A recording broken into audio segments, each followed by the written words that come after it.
Vai falar, no tempo dele, o povo vivia um pouco melhor do que hoje. É lógico que vivia, concordo.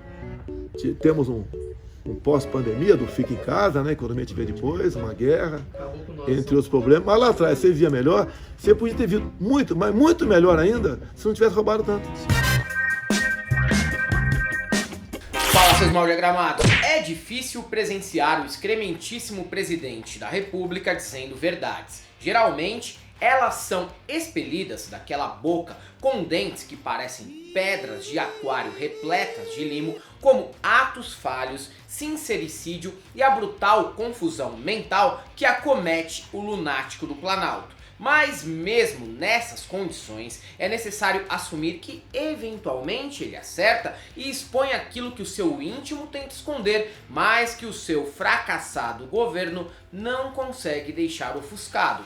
Na tarde da última segunda-feira, 16 de maio, Jair assumiu o óbvio ao dizer que sim, nos governos de Lula e Dilma, a situação econômica no Brasil era muito melhor do que a que vivemos agora, como se não bastasse abrir nossas esvaziadas geladeiras para notar isso. Mas claro que, ao perceber a munição cedida ao inimigo e principal adversário no pleito presidencial deste ano, ele precisou corrigir a rota da fala e justificar os motivos de não ter conseguido tirar o Brasil do buraco. Mais uma vez, ele culpa a guerra na Ucrânia e a pandemia como fatores primordiais para estarmos na atual situação. Vocês sabem, né? Aquele velho papo, fica em casa e economia a gente vê depois, clichê preferido de muitos motoristas de Uber que não conseguem mais provar que a Globo estaria realmente perto de falir como um gancho para puxar assunto com um passageiro entediado. Engraçado é que governadores e prefeitos que reforçaram esses pedidos fizeram justamente para que as pessoas evitassem de sair de casa em momentos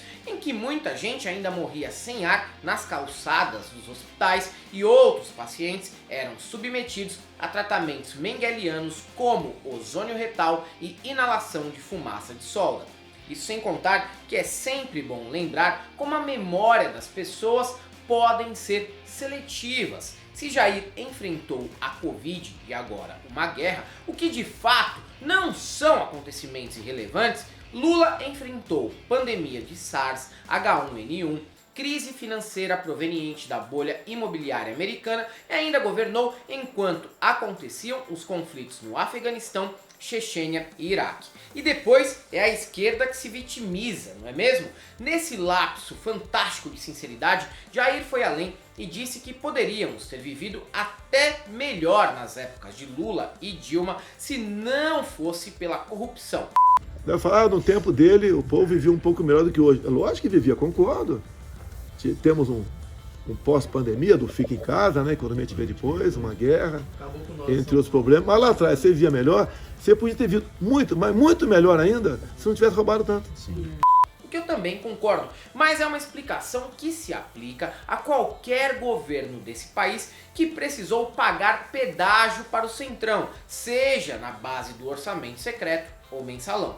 Se o Jair quiser aproveitar o momento para conscientizar o eleitor a deixar de votar nesses mamateiros das bancadas do Boi, Bala e Bíblia, a hora é agora, aproveite. Aproveite também e endosse uma reforma política com viés progressista. Garanto que em pouco tempo a corrupção cai relevantemente. Não totalmente, porque uma notinha fria de combustível ali, um emprego para a namorada novinha no gabinete, sempre vai ter, independente do partido. O trecho engraçado dessa história é que a afirmação destrói o argumento daquela figura mítica e orgânica da TV, o popular analista econômico que votou no Paulo Guedes e que apontava os acertos na economia como o maior trunfo do Jair para a eleição de 2022. O suposto analista Fernando Schuller chegou a dar essa declaração para o UOL em 2021.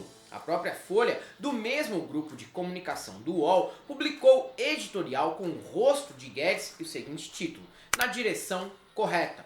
Se a direção correta for o precipício para antecipar a morte prematura desse país, sim, concordo.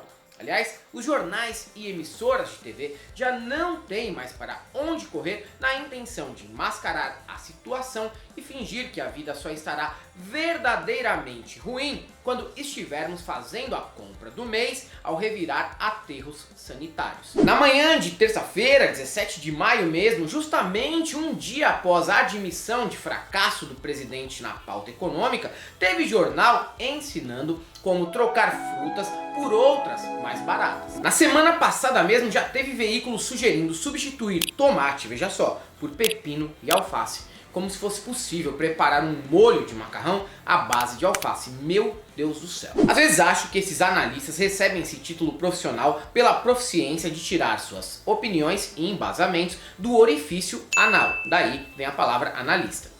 Esses mal intencionados em nível terminal conseguem acertar menos projeções que comentaristas de futebol com alfabetização rupestre, como o Edmundo. Bom, falando nesse tipo de figura, Guedes também anda perdido com a possibilidade de termos taxas de juros e inflação na casa dos 2 dígitos e pibinho mais magro que o Marco Maciel. Semana passada ele falou em taxar grandes fortunas. Já nesta semana descobriu que não podemos depender apenas de parceiros comerciais geograficamente distantes, como a Ucrânia, que está em guerra. Em evento realizado para a Associação de Supermercadistas, ele ainda disse que o PT pode gerar mais desempregos com a revisão da reforma trabalhista, sendo que a própria reforma do Temer já fez isso com muita excelência e maestria. E para piorar o clima de confusão generalizada num governo que bate cabeça na reta final de mandato com mais intensidade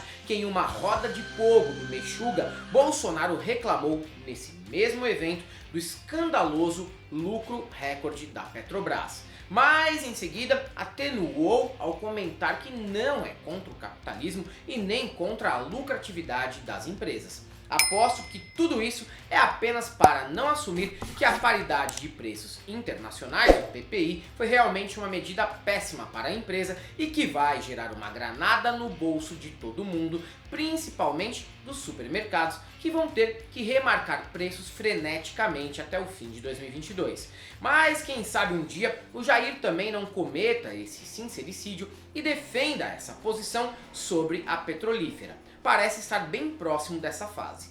Quer algumas provas de que Bolsonaro tem razão ao dizer que o Brasil piorou no governo dele mesmo? Então, seguem alguns dados rapidão aqui. Nosso salário mínimo já foi de $350, hoje é de 250. Temos 12 milhões de desempregados, 40% da população vivendo na informalidade e queda de 9% de renda ao ano. Parece que nem Bolsonaro aguenta o próprio governo e deve ser mais um eleitor do Lula em 2022, porque tudo indica que ele foi de hater para fã em muito pouco tempo. Ou virou um ator multifacetado que a cada dia interpreta um papel diferente com muita credibilidade, tipo Daniel Day-Lewis, James McAvoy ou Billy Bob Thornton. O único porém de Jair desembarcar do próprio navio é que isso pode gerar a possibilidade de parar em Bangu 8 no eventual governo petista. Mas se porventura ele jurar que volta para a cidade de origem dos Bolsonaros na Itália e levar todos os filhos, a Michelle e as ex-mulheres junto, posso aceitar esse cenário sem revanchismo algum. Isso aí, galera. Para quem gosta do nosso canal, nós temos nosso apoio, seja membro Pix e Conta Jurídica, caso você queira e possa fazer uma colaboração aqui para o canal continuar sendo financiado por vocês para produzir conteúdo diário. E para todos aqueles que gostam do que a gente faz, além do YouTube, estamos no Twitter, no Instagram e no Facebook. Sigam a gente lá para não perder nadinha do que é feito pela Galãs Feios. E para todos aqueles que ainda não tinham certeza se na época do Lula foi melhor que na época do Bolsonaro, ó, até ele confirmou, hein? Então, não passaram.